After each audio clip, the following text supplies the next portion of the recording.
Hare Krishna, Radhe Radhe. Welcome to my channel राशि श्यामा शाम की। तो जी कल 8 अगस्त सोमवार के दिन सावन मास के आखिरी सोमवार का व्रत पड़ रहा है और साथ में एकादशी का भी व्रत पड़ रहा है। तो जी कल दो दो व्रत पड़ रहे हैं। अगर आप दोनों व्रत को विधि विधान से करेंगे तो आपको इसके शुभ फल जरूर प्राप्त होगा। जैसे कल एकादशी भी है, तो एकादशी का व्रत 3 दिन का माना जाता है, जो दशमी तिथि से प्रारंभ होता है। दशमी तिथि को आप क्या कीजिए, सूर्यास्त से पहले भोजन कर लीजिए। सूर्यास्त से पहले भोजन कर लीजिए। अगर आपने मान लीजिए सूर्यास्त से पहले भोजन कर लिया और रात को आपको भूख लगी, तो आप थोड़ा बहुत फल ले सकती हैं, दूध ले सकती हैं। अगर इससे भी आपका शरीर नहीं मानता है तो आप रोटी ले सकती हैं, पर आप मसूर की दाल, चावल और लहसुन प्याज नहीं लेना। ये सब हम एकादशी में नहीं खाते हैं। तो जी मान लीजिए अब अगले दिन एकादशी के दिन सुबह ब्रह्म मुहूर्त में उठिए, घर की सफाई कीजिए, खुद भी स्नान कीजिए। आपको खुद स्नान खाली पानी से नहीं करना है। उस पानी में आपको या तो थोड़ा गंगा जल मिलाना है या जमुना जी का जल मिलाना है।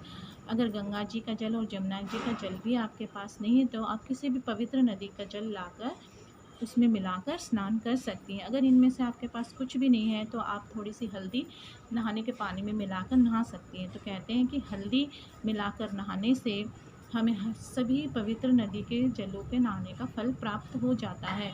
तो जी नहाने के बाद आप मंदिर की साफ़ सफाई करिए, फिर लड्डू गोपाल जी को भी स्नान कराइए। अगर आपके घर में शालिग्राम जी है तो आप उनको भी स्नान कराइए। तो लड्डू गोपाल को आप पंचामृत से स्नान कराइए। जैसे भी कोई तीज त्यौहार आते हैं, एकादशी का व्रत आता है, तो आपको लड्डू गोपाल को पंचामृत से ही स्नान कराना चाहिए।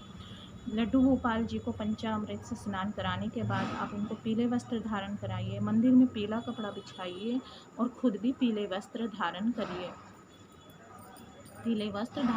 फिर उसके बाद आपको एक मेन काम होता है जो हर व्रत में करना चाहिए, एकादशी व्रत में भी करना चाहिए। जैसे हम एकादशी व्रत का लेते हैं प्रण, तो एकादशी व्रत का प्रण हमें ज़रूर लेना चाहिए, जिससे कि हमें शक्ति मिलती है व्रत को पूरा करने की। तो जी कैसे प्रण लिया जाता है मैं आपको बताती हूँ। आप एक अपने हाथ में थोड़ा सा जल लीजिए और उस जल को भगवान जी के आगे ऐसे रखकर आप ये कीजिए, हे नारायण, हे कान्हा जी, मैं आपके पुत्रदा एकादशी के व्रत का प्रण ले रही हूँ, जो कि आप बिना विघ्न बाधाए के मेरा ये व्रत पूरा कीजिए और मुझे पूरा दिन शक्ति और भक्ति दीजिए, जिससे मैं ये आपका व्रत सफलता से पूर्ण कर सकूँ। फिर आप ये जल नीचे ज़मीन में रख दीजिए।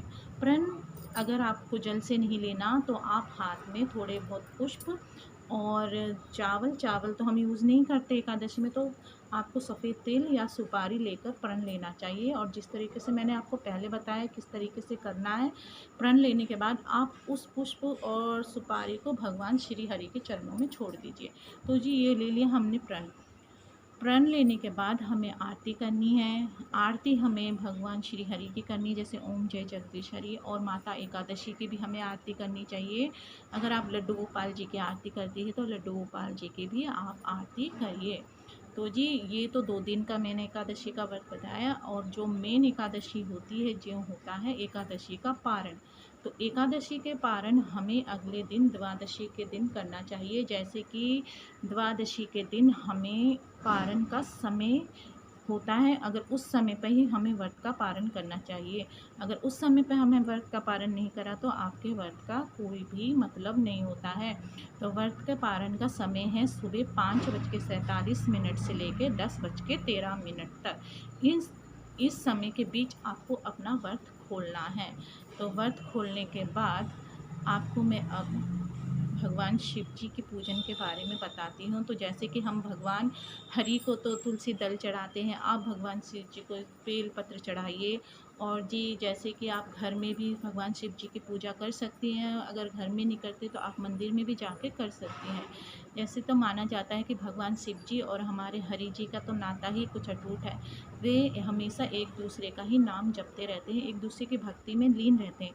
यदि हम उन दोनों का एक साथ पूजन करेंगे तो मानो हमें कितना अच्छा फल मिलेगा, आप सोच सकते हैं। तो जी आज के वीडियो में बस इतना ही। हरे कृष्णा, राधे राधे।